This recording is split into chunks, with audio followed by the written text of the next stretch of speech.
Have you ever thought about starting your own podcast? Had an idea that you were very passionate about and wanted to share it with the world? When I was trying to get this podcast off the ground, I had a lot of questions too. How do I record an episode? How do I get my show into all the apps people like to listen to? How do I make money on my podcast? The answer to every one of these questions is really simple. Anchor. Anchor is a one-stop shop for recording, hosting, and distributing your podcast. Best of all, it's 100% free and ridiculously easy to use. And now, Anchor can match you with great sponsors who want to advertise on your podcast. That means you can get paid to podcast right away. In fact, that's what I'm doing right now by reading this ad. Anchor's been really easy to use. I can create, edit, and distribute my podcast seamlessly. The experience has been great, and I can't believe I waited this long to start a podcast. So if you always wanted to start a podcast and make money doing it, go to anchor.fm/start. That's anchor.fm/start to join me and the diverse community of podcasters already using Anchor. That's anchor.fm/start. Can't wait to hear your podcast.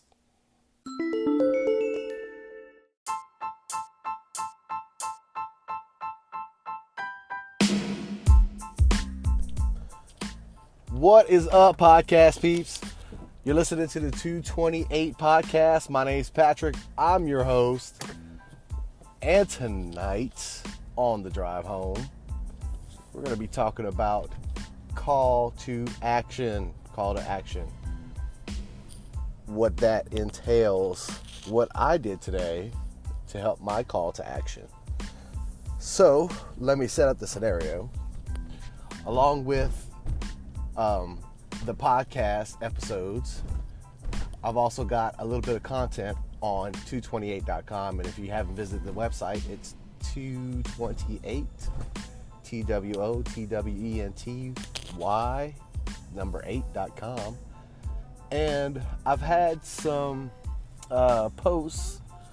It's almost like a blog post, and some of the posts, majority of them is the podcast episodes, and I'm posting from the website. But as I was looking into like redoing the show notes for some of these podcasts, and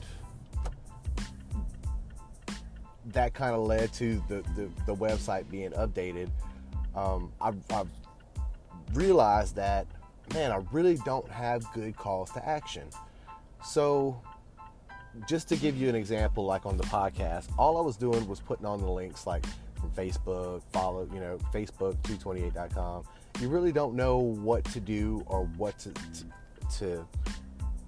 tap on, or why is it there, or what's it for.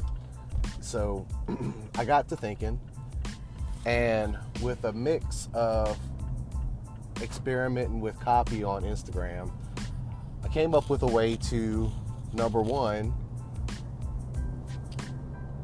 put the links up to where it's not all jumbled up in like a little paragraph, and I'll tell you how to do that, and add a call to action to each episode.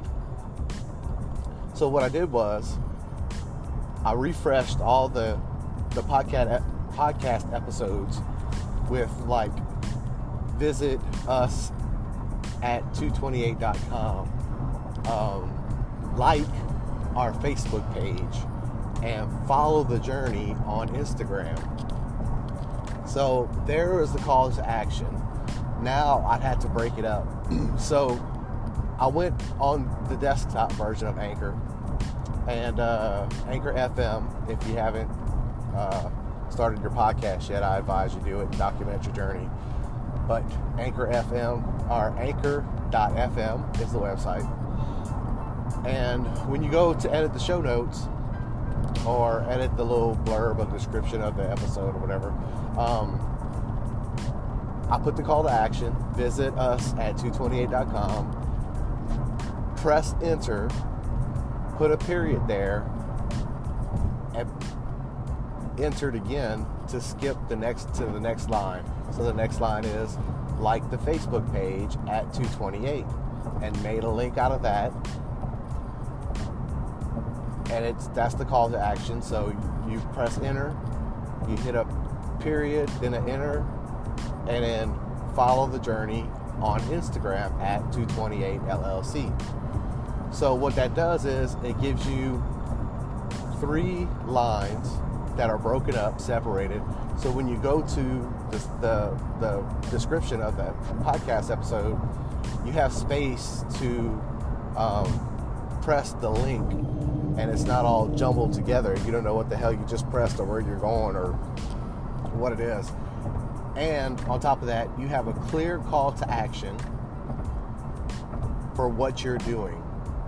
So, and this just came to me. I was like, man, I need to clean these podcast episodes up and really make them pop and make them more tappable, make it more easy, made it easier with less friction for the end user or the listener to tap on the links and kind of follow through with the call of action or call to action. Now, it was fine to fix all that. It took some time.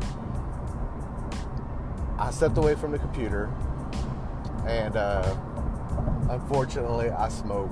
My one bad vice in life is that I smoke cigarettes.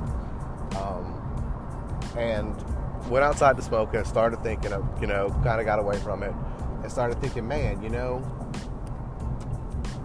I don't have anything linking back to the media or linking back to those other social media outlets on the post that I'm making on 228.com.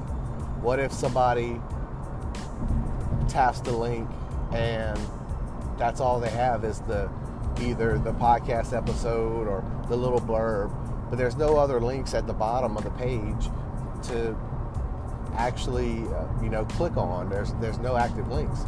So what I did was the same thing I did with the podcast and the notes. I went and edited every single post that I've made or every single piece of content that I have to link it back to 228.com. Visit the website, follow, like the Facebook page, and follow us on Instagram. And the funny thing started happening. I started picking up new followers, which thank you whoever's following me. I appreciate each and every follow on Instagram, because you're not able to gain access to a lot more of the features until you get a certain amount of followers. The Facebook page is different because anybody can like the Facebook page, and there's no real gatekeeper to what you're doing. But there's some really cool stuff on the Facebook page. I mean, stuff that I never thought that I never bothered to look at, or that people aren't exposed to. So there's some really cool things there. And then of course 228, that's where everything gets posted and it gets shared out to everywhere. That goes without saying. That's home base for everything, all the operations. So, but yeah, the clear call to action, or clarifying that call to action, I feel has been a greater success as far as for sharing and commenting and posting and setting all that up. And it gives people a very clear path with less friction to find all the content and find what you're doing. So, excuse me. I feel like I'm coming down with a cold and trying to fight through it. But that's kind of what I did today. And then I cleared all that up, made everything shareable, and I think I've got better response from it. I've gotten a couple more likes from different people outside of my network, so that's great. Like I said, the other thing is, for some weird reason, and I'm not sure how, but I'm getting more people listening to this podcast. Now, I don't know if it's because I cleared those links up, or I'm banging out a podcast every night on my drive home. The sheer frequency of or volume of podcasts, but it just seems to me that something's moving, something's happening, and maybe it was clearing up those links. Maybe it was being able to share it on all these platforms and really digging into what's going on, and eliminating some of the friction for the listeners, or for you that's listening to this podcast. So whenever you're building your content up, make sure that you have good titles, good descriptions, have your content, and make sure at the bottom of the content or whatever you're putting out, make sure you put a clear call to action that's very understandable. I use action words like visit, follow, like, and hopefully I'm shooting for the next 6 months by then to have content on YouTube, so YouTube will be added to it too. So make sure you have clear links, make sure you have clear call to actions, make sure it's less friction and it's broken up for the listener. That's kind of my tidbit for today. That's what I did today, is clean up all that and added links and make sure everything was clear and concise. And even with the podcast notes were clear. Everything's spaced out real nice, and I think it's a winner. It's a success for today. But that's something you can think about when you start your podcast, when you're putting all your links together, and wanting to share all your content with other people and get your message out, is just have a call to action and have it be loud and clear. So, by the way, thank you guys for listening. I think the podcast, every episode is getting about 17 listens per episode, and thank you very much for listening to me ramble. It's not easy talking to yourself, and if you guys want to connect and give me some suggestions, I greatly appreciate it. I love doing it, and I love talking to you guys. Thank you for listening. I appreciate each and every one of you. Until tomorrow night, goodbye.